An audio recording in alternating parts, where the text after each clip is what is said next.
इसी मुद्दे पर जीता था। मुद्दा क्या था कि भाई बंगाल में जो बांग्लादेशी घुसपैठिए आके रह रहे हैं उनको भगाना चाहिए। इसी मुद्दे पर उनकी सरकार बनी थी, सरकार बन गई। आज उनको संरक्षण देके अपने माथे पे और देश की छाती पे बिठाना चाहते हैं। मनीष सिसोदिया की भद्द तो उसी दिन खुल गई थी और दिल्ली पुलिस को बाटला हाउस एनकाउंटर के लिए कितना गलत साबित कर दिया गया था। चाइना की पुलिस, अभी आपने देखा हांगकांग के कितने प्रदर्शनकारी मरे हैं कि 1 साल पहले लेडीज को लाइसेंस मिला है कार चलाने का और आप बात करते हैं हिंदुस्तान में दबाने की। वो नेता कौन? हामिद अंसारी जी 10 साल उपराष्ट्रपति रहने के बाद जब अपना उपराष्ट्रपति पद छोड़ने की बात आती है तो हाल कहते हैं कि इस देश में एक विशेष कम्युनिटी को डर लगता है।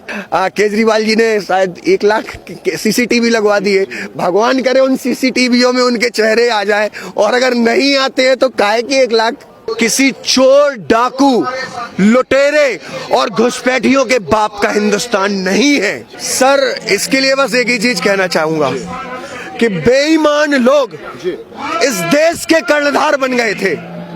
बेईमान लोग इस देश के कर्णधार बन गए थे। बगुले भी मानसरोवर के हकदार बन गए थे। वो कत्ल करते थे।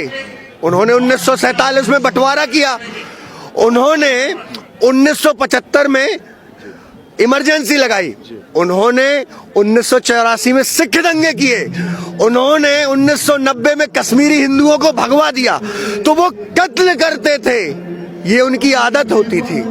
और मोदी जी ने आव भर दी, मोदी जी ने एनआरसी ला दी, मोदी जी ने कैब ला दिया, सीएए ला दिया, तो मोदी जी गुनहगार हो गए।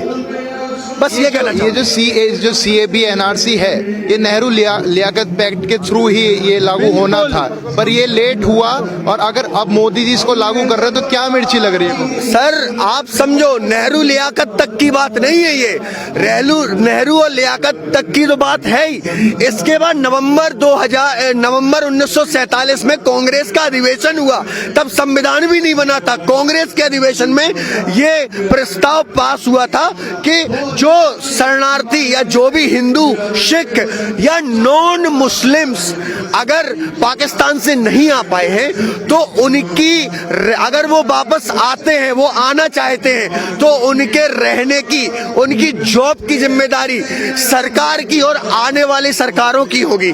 इसके बाद 2003 में मनमोहन सिंह साफ साफ संसद में एक वर्ड यूज करते हैं, जब बीजेपी की सरकार थी और गृह मंत्री थे आदरणीय लाल कृष्ण आडवाणी जी, वो एक शब्द यूज करते हैं कि सरकार को जो पाकिस्तान, बांग्लादेश और अफगानिस्तान से आए गैर मुस्लिम शरणार्थियों को संरक्षण की व्यवस्था करनी चाहिए। मतलब अगर तुम करो तो चमत्कार, और अगर तुम्हारे काम बीजेपी कर रही है तो फिर आप समझ जाओ वर्ड क्या कहना चाहता हूं मैं। मनीष सिसोदिया हैं उप मुख्यमंत्री दिल्ली। और एक चीज और, ये बात यहीं तक नहीं है, एक लेडीज और है, ममता दीदी है। जब 2005 में उनकी सरकार नहीं थी, बंगाल में वामपंथियों की सरकार थी, तो बंगाल में उन्होंने चुनाव कैसे जीता था? इसी मुद्दे पर जीता था। मुद्दा क्या था कि भाई बंगाल में जो बांग्लादेशी घुसपैठिए आके रह रहे हैं उनको भगाना चाहिए। इसी मुद्दे पर उनकी सरकार बनी थी, और आज वो बांग्लादेशी घुसपैठिए उनकी आत्मा बन गए हैं। आप सोचो ये पॉलिटिक्स कैसी है कि जिनको भगाने की बात करती थी सरकार बन गई, आज उनको संरक्षण देके अपने माथे पे और देश की छाती पे बिठाना चाहते हैं। मनीष सिसोदिया हैं उप मुख्यमंत्री दिल्ली के, उनका एक बयान आता है कि मैं इन युवाओं से अपील करता हूं कि अपने प्रोटेस्ट को रोके ना, उसे जारी रखें। देखिए मैं आपसे एक चीज कहना चाहता हूं, मनीष सिसोदिया की भद्द तो उसी दिन खुल गई थी जिस दिन उन्होंने झूठा वो वीडियो ट्वीट कर दिया था, और बाकायदा कई चैनल ने उस बस को ढूंढ के डिपो में जाके वो वीडियो रिवील किया है कि वो बस साफ है, बस उसके कांच टूटे हैं। जो बस में पीछे से खिड़की में पानी डाला जा रहा था, साफ साफ दिखाया गया है कि भाई वहां पे आग लगी थी, वो सीट जली थी, जली हुई सीट दिखाई गई है। बस आग बुझा रहे थे, आग लगा नहीं रहे थे। जो बसें जली थी वो तो जली गई हैं, लेकिन जो टूट फूट, जिनमें क्षति हुई थी, वो कई चैनलों ने दिखाया है और मनीष सिसोदिया की वो बात गलत साबित हुई है। और ये जो प्रोटेस्ट के लिए कंटिन्यूअस के लिए कह रहे हैं, ये बस एक तुष्टीकरण है। ये मुस्लिम वोट बैंक पाने के लिए जो दिल्ली में जो चुनाव आ रहे हैं उसके लिए दिल्ली पुलिस को बदनाम किया जाए। बिल्कुल, देखिए दिल्ली पुलिस बहुत, मैं ये कहूंगा इस देश की सबसे बेचारी पुलिस देखा जाए दिल्ली पुलिस है। क्यों, मैं आपको बताता हूं। सबसे राजधानी क्षेत्र की जिम्मेदारी, ठीक है, राज्य सरकार का कोई साथ नहीं उसे।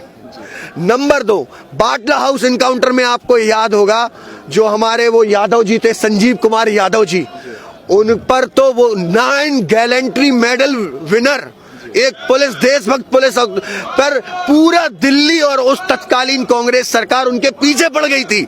जबकि वो बाटला हाउस एनकाउंटर कई बार सही साबित हुआ। और सबसे लेटेस्ट में एक जो आईएसआई का जो नजीर, जो दूसरा बंदा, एक नेपाल में पकड़ा गया था और एक जो दूसरा जिसने आईएसआई में सीरिया में एक इंटरव्यू दिया था कि बाटला हाउस एनकाउंटर के बाद हमारा वहां पर रहना मुश्किल हो गया था और हम वहां से भाग के आ गए, हमारी रहमत बरसी और हम वहां से निकल पाए। उसमें भी बाटला हाउस एनकाउंटर सही साबित हुआ था और दिल्ली पुलिस को बाटला हाउस एनकाउंटर के लिए कितना गलत साबित कर दिया गया था। तो दिल्ली पुलिस के साथ तो यही, और दिल्ली पुलिस जितना संयम बरत रही है, मुझे नहीं लगता किसी और देश की पुलिस होती। चाइना की पुलिस, अभी आपने देखा हांगकांग के कितने प्रदर्शनकारी मरे हैं, कितने प्रदर्शनकारी मरे हांगकांग के, लेकिन जो दिल्ली पुलिस जो सराहनीय काम कर रही है जितने संयम के साथ, उसको सत सत नमन करता हूं। रीजन क्या है मैं आपको बता देता हूं। 2 पोस्टर गर्ल, ठीक है, कौन वो, आशिया और एक वो जो केरला की 2 लड़कियां पकड़ी गई हैं अपने दोस्त को बचाते हुए, बिल्कुल जेएनयू की पोस्टर गर्ल हो गई है, लदीदा और अर्सिया आशा, ठीक है। उनकी आप साफ साफ देखो ना उनकी फेसबुक प्रोफाइल पर, केरला की हैं वो AK-47 लेके, ठीक है। कई पोस्ट उनने जो उन्हें अफजल गुरु को फांसी लगी थी, ठीक है, उसके लिए वो शर्मिंदा बता रही हैं कि भाई अफजल मुझे माफ कर दो, मैं बहुत ही वो हूं, बेचार, मैं कुछ नहीं कर सकती। इस जिहादी वाली मानसिकता, बिल्कुल जिहादी मानसिकता है, आप समझो। और ये बिल्कुल भड़काया गया है। भाई कौन कह रहा है कि आपको बुर्का नहीं पहनने दिया जाएगा? भैया खूब पहनो यार, खूब पहनो, जो करना है वो करो। मैं आपको एक चीज बताना चाहता हूं, एक ऐसा खूबसूरत देश जहां पर आपको हर चीज करने की सुविधा है। आपको पता है अरब में अभी 1 साल पहले लेडीज को लाइसेंस मिला है कार चलाने का, और आप बात करते हो हिंदुस्तान में दबाने की। कैसी बात कर रहे हो यार? ये वो देश है जहां पर आप समझो सभी उच्च पदों पर राष्ट्रपति, उपराष्ट्रपति, ठीक है, अपने करंट में अपने चुनाव आयुक्त मुस्लिम, ठीक है, हर उस उच्च पद पर बैठे हैं जहां पर शायद ही कोई सोच सकता है। और फिर और क्या चाहिए, और क्या चाहिए? जहां पर आप सोचो एक देश में उस वो नेता कौन, हामिद अंसारी जी, 10 साल उपराष्ट्रपति रहने के बाद जब अपना उपराष्ट्रपति पद छोड़ने की बात आती है तो हाल कहते हैं कि इस देश में एक विशेष कम्युनिटी को डर लगता है। ओवैसी जी के बारे में क्या कहना चाहेंगे? जिस तरीके से उनका बयान आता है कि प्रोटेस्ट जारी रहना चाहिए, प्रोटेस्ट ना रुके, तो ओवैसी जी हैदराबाद में बैठकर राजनीति कर रहे हैं या फिर बाहर आके भी कभी बोलेंगे? देखो सर, मैं सच बताऊं तो ओवैसी जी को मीडिया को अवॉइड करना चाहिए। आप समझो ओवैसी जी क्या है, मतलब वो हर एक स्क्रीन पर रहना चाहते हैं। मतलब हो एक कहावत है, बोले आप कौन, बोले हम खामखा। कई उदाहरण दे दूं, एक सिंपल सा उदाहरण, 2019 में सरकार बनी, 303 सीटें आई। कांग्रेस वाले दुखी थे कि भैया 303 सीटें कहां से आ गई, बीजेपी वाले खुश थे कि भैया 303 सीटें आ गई। अब ओवैसी ने देखा भाई हम तो कहीं पिक्चर में है ही नहीं, तो आपको याद होगा तुरंत 2 दिन बाद एक बयान देते हैं कि इस देश, ये सरकार देश के मुसलमानों को किराएदार ना समझे, हम हकदार हैं। किस नेता ने कहा था कि भाई कोई ऐसा बयान, भाई भाजपा को छोड़ दो, किसी गैर भाजपा या किसी भी नेता ने ऐसा कोई बयान दिया था क्या? लेकिन बात यह है कि भाई उनकी बात होनी चाहिए, तो हाल उन्होंने एक बयान दे दिया। तो ये चीज है, आप समझो यार, इनकी राजनीति बस मुस्लिम तुष्टीकरण पर है। मुस्लिम हिंदू कहते हैं कि ये सरकार सेकुलर नहीं है, लेकिन सबसे बड़ा मतलब अब क्या बोलूं मैं उसके लिए, मैं मतलब उसके बात ही करना मुझे वो नहीं है। मैं आपसे आखिरी सवाल रखूंगा अपना, जितना भी ये नुकसान हो रहा है गवर्नमेंट प्रॉपर्टी का, तो जैसे कल लखनऊ में प्रोटेस्ट हुआ है, तो माननीय योगी जी ने बोला है कि जितने भी उपद्रवी हैं उनसे इसका पैसा वसूला जाए। बेस्ट सॉल्यूशन है, बेस्ट सॉल्यूशन है। देखो अब तो मैं ये कहूंगा, केजरीवाल जी ने शायद 1 लाख सीसीटीवी लगवा दिए। भगवान करे उन सीसीटीवीओ में उनके चेहरे आ जाए, और अगर नहीं आते हैं तो काहे कि 1 लाख सीसीटीवी लगवाए। अखिलेश यादव का एक बयान आया है कि ये जनता को डराने की कोशिश की जा रही है, ऐसे गवर्नमेंट नहीं चलती। क्यों डराने की? देखिए, संविधान में आपको शांतिपूर्ण प्रोटेस्ट करने का हक दिया है, ठीक है। अगर आप गांधी जी को मानते हो तो गांधी जी अहिंसा नहीं करते थे, तोड़फोड़ नहीं करते थे। आप गांधी जी को और जयप्रकाश नारायण और लोहिया जी को मानने वाले लोग हो ना, तो भाई तोड़फोड़ क्यों करना?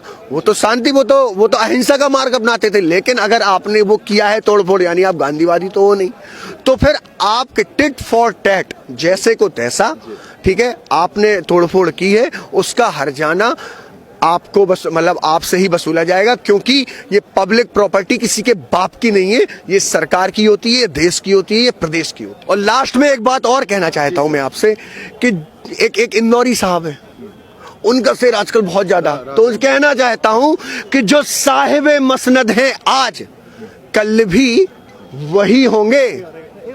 चुनकर लोकतांत्रिकता से मालिक बनाया है, कोई किराएदार नहीं है। 1857 की क्रांति से, और जब मैं बात करता हूं 1857 की क्रांति, तब मंगल पांडे, रानी लक्ष्मीबाई, सरदार गौस खान, दिल्ली में बहादुर शाह जफर, रजिया सुल्तान, भगत सिंह, चंद्रशेखर आजाद, सुखदेव, राजगुरु रामप्रसाद बिस्मिल, अशफाक उल्लाह खान, ये सब आते हैं। 1857 की क्रांति से हमारे पूर्वजों का खून शामिल है इस धरती में। किसी चोर, डाकू, लुटेरे और घुसपैठियों के बाप का हिंदुस्तान नहीं है। ये जवाब है उनको, जो लोग कहते हैं ना कि हमारे बाप का हिंदुस्तान है, तो उसने बस